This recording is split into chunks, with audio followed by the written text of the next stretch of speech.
What's up guys, welcome back to a new Kengan Omega chapter review. Today we have chapter 125, solely focusing on the Wakka vs Faye fight again, getting some reveals regarding Faye's transformation, the Divine Demon, his absolute overpowered nature, some new abilities, and our boy Wakka becoming the Struggler. I didn't expect the chapter after the crazy reveal of Divine Demon was going to be like this, but can't complain too much. We also got some reveals regarding stuff back in Usher, which is cool. But yeah, let's begin. But before that, make sure to subscribe, leave a like.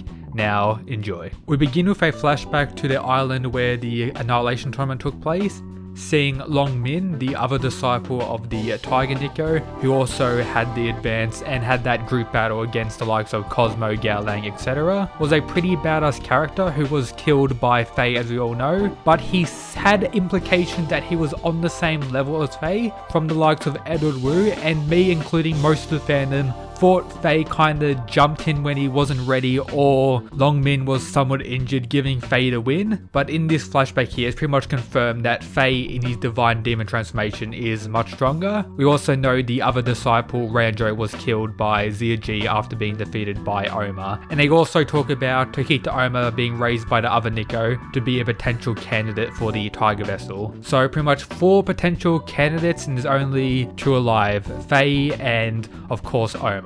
We see Long Min being all cocky, pulls out his removal, or the possessing spirit as they called it back then, because I think Oma created the name Advance as he was never told the actual name of it, because all that happened in the flashback was Tiger Nico came in, punched Oma's heart or something like that, then hit legs. But we see Faye pulling out the Divine Demon, saying he surpassed God and demons, and that it's his Nico style and everything like that, the true Nico style, and we assume that's how he pretty much destroyed and killed Long Min. From there we cut back to the fight with Wakka actually getting up, but Oma actually points to something a lot of people in the fandom actually noticed back when the 2 teams were questioning what's going on with the tournament, when Kazi explained the worm, but left out some specific information that Faye pretty much exposed himself with, that a few people mentioned and I talked about in previous videos of why Faye was the Tiger Vessel. So it's good that a lot of people who actually found this were actually right, as Oma points out here. They should have realized then. And he also explains that this is different to the advance,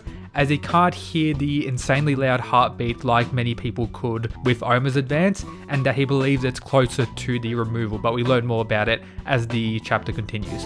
So we see Wakka getting up before the count of 10, and regardless of last week's chapter where it seemed to be like a mini crater in his chest, there doesn't seem to be one here, so Wakka is still hanging in there and, as I said before, struggling. We have Faye saying, "I will finish it, just sit back," and absolutely blitzes Wakka again, sends him flying, and Wakka almost falls outside of the ring with him barely holding on, which is a pretty meme-worthy panel that we're most likely going to see get memed throughout the next few weeks. So Wakka struggling even more, barely staying in the ring, and Faye still kinda messing around, talking about how he's lost interest in Wakka and he will play with him a little bit more. But we also noticed that Wakka is hearing the heartbeat of Faye, so it is still somewhat similar to the advance. But the way he describes it in the translation I'm reading, a somewhat earlier one that's of course in the Discord, it's somewhat like, it's more like intense, as there's no pauses in between, it's just constant flowing. He talks about the principle of the advance and how when Faye kinda attacks, the output of his Divine Demon is even superior to the removal for in a moment. So he can, I'm guessing, adjust how much output he's using when he attacks, which is pretty cool. And I'll give a quick reminder of what the advance actually does, which is pretty much the same principle that Faye's using here. Something that is cool is Wakka was actually explaining this initially back in Kengan Ashra, but he says, "That's not power, it's torque." So pretty much Oma in his advance was increasing his velocity or his overall speed, which of course allows him to move faster, and in combination with moving faster, he can hit harder, as we see in the diagram there. So Faye is doing the same, but he can increase the velocity in the attacking motion to an insane level that surpasses the increase in power the likes of the removal gives you. So yeah, it's pretty insane. Now going back to the chapter, the only way Wakka believes he can get this win now is of course unleashing his blast core. He's preparing to use the blast core, but Faye counters him by using this ranged attack, which is actually him flinging his blood at Wakka, which doesn't like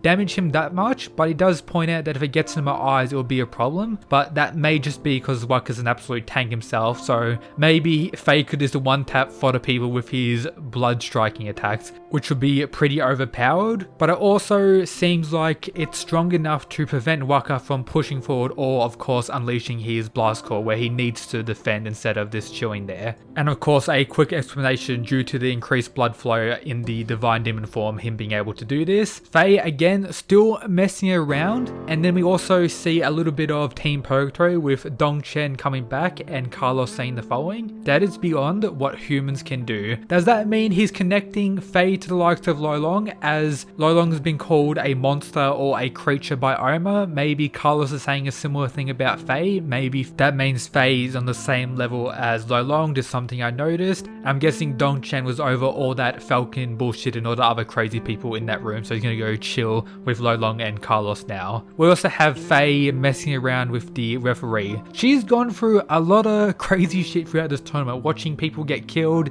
and now the sussy boy Faye is being, a menace. We have Waka, who notices that Faye's on guard for his blast core, so Faye probably has inside knowledge about Waka and how dangerous the blast core actually is, so he's preventing Waka from using it with his blood ability. Then we also have Waka thinking about the possible price Faye has to pay in using this transformation, as Oma in his advance had to deal with increased stress and memory loss, etc. But so far, it doesn't seem like Faye has any side effects, apart from potentially being a little bit more crazy with his whole god complex thing. Waka also says this about the transformation, that it has several times more power than the unsuppressed advanced Oma. So Oma in round 2, who faced Kure Ryan, went absolutely berserk. So Faye has more power than that Oma, and he doesn't have any known side effects. We have Faye talking some shit, telling the grandpa to, go rest on a bench somewhere, and Waka saying something which may link into him potentially surprising everyone, that he will show the merit of his age, of course his insane experience in having over 300 Kengan wins and his big brain energy as he demonstrated in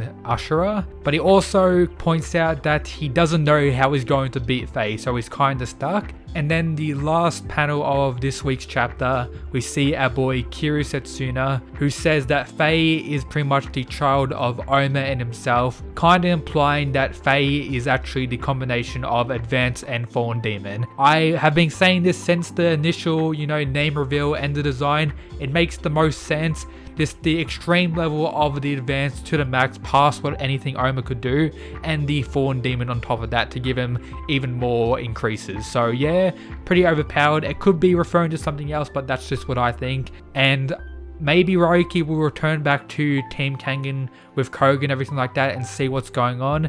Maybe he'll know something about the transformation or something interesting, but Kiryu is there just watching, and yeah, cannot wait to see what Kiryu is going to do and what's going to happen with this fight. Can Waka struggle his way to victory, or will Faye, the new god, overwhelm him? Hope you enjoyed. If you did, make sure to join the Discord, follow the Twitter, subscribe, leave a like, and as always, shout out to the people who support the channel via the Patreon. Absolute mad lads. But yep, that's it guys, peace.